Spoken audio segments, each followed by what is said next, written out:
बड़ा इमामबाड़ा लखनऊ का सबसे फेमस मॉन्यूमेंट्स है। इसे भूल भुलैया भी कहा जाता है।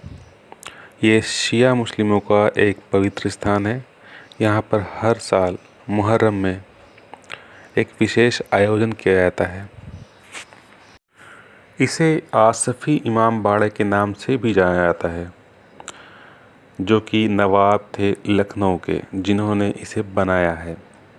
ऐसा कहा जाता है कि ये विश्व का सबसे बड़ा ऐसा स्ट्रक्चर है जिसमें कि बीम्स नहीं है। ये इंजीनियरिंग का एक मार्वल है और मुग़ल शैली से प्रभावित है। इसके निर्माण में किसी प्रकार की सरिया यानी कि लोहे या लकड़ी का इस्तेमाल नहीं किया गया है। ऐसा कहा जाता है कि जब इसका निर्माण हो रहा था तो उस समय लखनऊ के आसपास अकाल पड़ा हुआ था और नवाब ने उस अकाल के दौरान लोगों को रोज़गार देने के लिए इसका निर्माण करवाया था। दिन में लोग निर्माण करते थे और रात के अंधेरे में उसको गिरा देते थे ताकि दिन में भी और रात में भी लोगों को मजदूरी मिल सके। बजाय लोगों को फ्री राशन बांटने के, वो मजदूरी के द्वारा लोगों को आय का ज़रिया देना चाहते थे, इसलिए इस इमामबाड़े का निर्माण करवाया गया, ऐसा मानना है बहुत सारे लोगों का। बड़े इमामबाड़े के पास ही रूमी गेट स्थित है, जहां आप आसानी से वॉकिंग करके जा सकते हैं।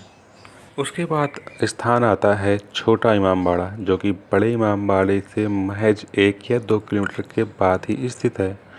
ये अपनी खूबसूरती के लिए बहुत प्रसिद्ध है और इसे हुसैनाबाद का इमामबाड़ा भी कहा जाता है। ये स्थान भी शिया मुस्लिमों के इकट्ठा होने के और प्रार्थना करने का एक स्थान है। अपनी खूबसूरती के लिए ये बहुत प्रसिद्ध है और इसको भी देखना बनता है। तीसरा सबसे महत्वपूर्ण स्थान है रेजिडेंशियल कॉम्प्लेक्स था ये अंग्रेज़ों का भारत पर अंग्रेज़ों के शासन के दौरान 1857 के विद्रोह के दौरान कुछ भारतीय सैनिकों ने इस रेजिडेंशियल कॉम्प्लेक्स में आग लगा दी थी, जिसमें बहुत सारे अंग्रेज जल गए थे। तो ये उस रेजिडेंशियल कॉम्प्लेक्स का अवशेष है जो भारत में कभी अंग्रेज अफसरों का आवास गृह हुआ करता था। इसके बाद आप चौथे नंबर पर अंबेडकर पार्क को रख सकते हैं।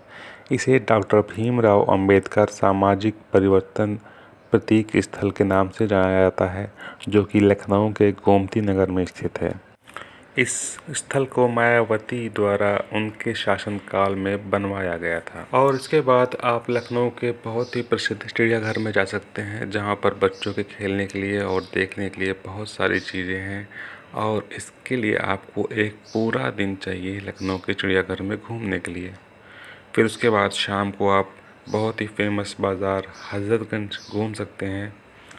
हज़रतगंज लखनऊ का एक पॉश और बढ़िया क्वालिटी वाली चीज़ें मिलने का एक बढ़िया स्थान है, तो यहाँ पर भी आप घूमें, आपको अच्छा लगेगा।